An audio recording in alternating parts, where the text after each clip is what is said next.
Delhi excise పాలిసీలో ఇప్పుడు కీలక దశలోకి వెళ్తున్నాయంటూ తెలుసుకోవచ్చు. కవిత ఈడీ కస్టడీలో ఉంటూ ఈరోజు 4గో రోజు విచారణ కొనసాగుతోంది. ఈరోజు కూడా కొత్త మలుపులు వచ్చాయంటూ కూడా అర్థమవుతోంది. కవిత ఆ ఇంట్లో సోదాలు జరిగినప్పుడు 5 ఫోన్లు ఎవరి దగ్గర నుంచి అయితే స్వాధీనం చేసుకున్నారో ఈడీ అధికారులు, అందులో కవిత స్టాఫ్ సంబంధించి 3 ఫోన్లు, కవిత భర్తది ఒకటి, కవితది ఒకటి, మొత్తం 5 ఫోన్లలో ఇప్పుడు కవిత ఆల్రెడీ ఈడీ అధికారుల దగ్గరే ఉంది, విచారణలో ఉంది. అంతో పాటు ఇప్పుడు రోహిత్ రావు, రాజేష్ ఇద్దరు కూడా ఈడీ విచారణకు హాజరయ్యారు. తమ విట్నెస్లుగా ఉన్న నేపథ్యంలో వారిని ఈడీ కార్యాలయం పిలిపించారు. వారి దగ్గర నుంచి కూడా ఎటువంటి ఈ ఈడీ ఎక్సైజ్ పాలసీలో ఏ విధంగా తమ పాత్ర ఉంది, మీరు ఏ విధంగా పాల్గొన్నారు, ఇలాంటి అంశాలకు సంబంధించి ఈడీ అధికారులు ఇద్దరిని కూడా ప్రశ్నించే అవకాశాలు అయితే తెలుస్తున్నాయి. ఇంతవరకు ఈ 3 రోజుల తర్వాత ఈరోజు 4గో రోజు కూడా కవితని ఈడీ అధికారులు అయితే ప్రశ్నిస్తున్నారు. ఇప్పుడు ఎటువంటి కొత్త అంశాలు తెర మీదకి వస్తాయో చూడాల్సిన అంశాలు అయితే కనిపిస్తున్నాయి. మొదటి నుంచి చూసుకున్న అంశాలు మనం చూసుకున్నట్లయితే డిసెంబర్ 2022లో సిబిఐ దగ్గర మొదటిసారిగా కవిత విచారణకు హాజరైంది. తమ ఇంట్లో విచారణ చేశారు.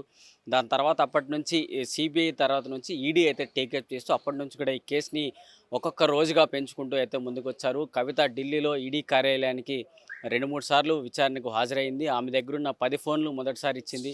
దాని తర్వాత ఆమె ఈ ఈడీ కార్యాలయంలో ఎదుర్కొంటున్న పరిస్థితులు కావచ్చు, ఈ మహిళలకు, పిల్లలకు ఇలాంటి కార్యాలయాలను పిలిపించి విచారణ ఎదుర్కొంటున్నారు. దీనికి సంబంధించి విచారణ ఇలాంటి ప్రదేశాల్లో చేయకూడదు, కేవలం నివాసాల వద్దమే చేయాలి అంటూ ఈడీ ఇలాంటి పరిస్థితులను దృష్టిలో పెట్టుకుంటూ కవిత సుప్రీంకోర్టులో ఒక పిటిషన్ అయితే వేసింది. ఆ సుప్రీంకోర్టులో పిటిషన్ కూడా రీసెంట్గానే వాపస్ అయితే తీసుకున్నారు. మరి ఇప్పుడు కవిత ఈ ఢిల్లీ ఎక్సైజ్ పాలసీ నుంచి బయటికి రావడానికి ఏ విధంగా తమ ప్రయత్నాలు ఉండబోతాయో చూడాల్సిన అంశాలు అయితే కనిపిస్తున్నాయి. ఇప్పుడు వరకు మనం ఆలోచించుకున్నట్లయితే ఇప్పుడు 4 రోజుల పాటు విచారణ అయితే కొనసాగుతోంది.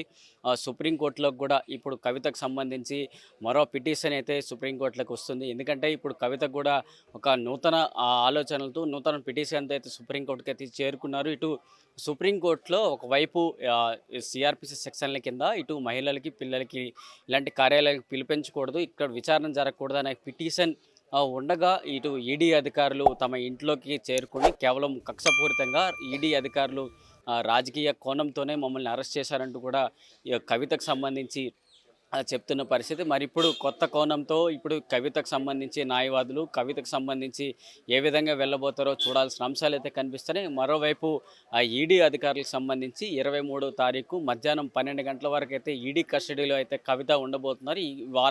ఈ వారం రోజుల్లో కవిత దగ్గర నుంచి ఎలాంటి డేటా తీసుకుంటారు, ఈడీ అధికారులు మొత్తంగా తీసుకున్న తర్వాత ఢిల్లీలోని రోజ్ అవెన్యూ కోర్టు ముందు ఎటువంటి సమాధానాలు ఇచ్చారు, కవిత సహకరిస్తుందా లేదా, ఇలాంటి అంశాలన్నీ చెప్పిన తర్వాత ఒక పూర్తి క్లారిటీ వచ్చే అవకాశాలు అయితే కనిపిస్తున్నాయి. మరి సుప్రీంకోర్టుకి వెళ్లే ముందు ఇక ఈ వారంలో కూడా ఈ కొద్ది రోజులు మాత్రమే 22, 23వ తేదీ వరకు మాత్రమే సుప్రీంకోర్టు కూడా పనిదినాలు ఉండబోతున్నాయి. దాని తర్వాత హోలీ హాలిడేస్ కూడా రాబోతున్నాయి. మార్చి 31 వరకు హోలీ హాలిడేస్ రాబోతున్నాయి. తర్వాత ఈ హోలీ హాలిడేస్కి ముందు సుప్రీంకోర్టులో కవిత కేసు హీరింగ్ రాబోతుందా, లేకపోతే సుప్రీంకోర్టులో హోలీ హాలిడేస్ తర్వాత ఈ కేసు రాబోతుంది, ఇలాంటి అంశాలకు సంబంధించి ఎటువంటి కోణాలతో ఈ ఢిల్లీ ఎక్సైజ్ పాలసీ ఏ విధంగా ముందుకెళ్ళిపోతుందో చూడాలి. ఇంతవరకు అప్రూవర్లుగా మారిన వారికి సంబంధించి ఏ విధంగా ఉండబోతుంది. కానీ ఆ కవితకు సంబంధించి కొన్ని కొత్త సమాధానాలు అయితే బయటకైతే వస్తున్నాయి. ఇంతవరకు ఢిల్లీ ఎక్సైజ్ పాలసీ గురించి నాకు తెలియదు, ఢిల్లీ ఎక్సైజ్ పాలసీ నాకు ఎటువంటి పాత్ర లేదంటూ కూడా కవిత సంబంధించి చెప్తున్న పరిస్థితి. డిసెంబర్ 2022లో సిబిఐ విచారణ సందర్భంలో కూడా 7 గంటల పాటు నేను విచారణలో హాజరయ్యాను. అలాంటి సమయాల్లో నేను నిందితురాలను కాదు కాబట్టి నాకు ఏ ఎఫ్ఐఆర్లు కావచ్చు ఎందులో కూడా నా పేరైతే తీసుకురాలేదు. సో మరి అలాంటప్పుడు నిందితులుగా కొంతమందిని అరెస్ట్ చేసి ఢిల్లీ ఎక్సైజ్ పాలసీలో చాలామందిని మాగుంట రావుగలు కావచ్చు, ఇంకా చాలా మంది పేర్లు తీసుకుంటూ కూడా ఈడీ అధికారులు, సిబిఐ అధికారులు ఇద్దరు కూడా ముందుకెళ్లారు. వాళ్ళు చెప్పిన అంశాలని ఏ విధంగా తీసుకుంటూ నన్ను ఒక నిందితురాలుగా చేసుకుంటారంటూ కూడా కవిత అయితే చాలా అంశాలు అయితే మరి ప్రస్తావన అయితే తీసుకొస్తున్నారు. ఇలాంటివన్నిటికి సంబంధించి కవిత తన అడుగులు ఏ విధంగా ఉండబోతున్నాయి, కవిత ఎక్సైజ్ పాలసీ నుంచి బయటికి రావడానికి ఇంకా ఎన్ని రోజులు సమయం పడుతుందో ఎదురు చూడాల్సిన అంశాలు అయితే కనిపిస్తున్నాయి. ఎందుకంటే ఇటు ఢిల్లీ ముఖ్యమంత్రి కావచ్చు, అలాగే ఉప ముఖ్యమంత్రి కావచ్చు, ఈ కవిత కావచ్చు, చాలామంది ఢిల్లీ ఎక్సైజ్ పాలసీకి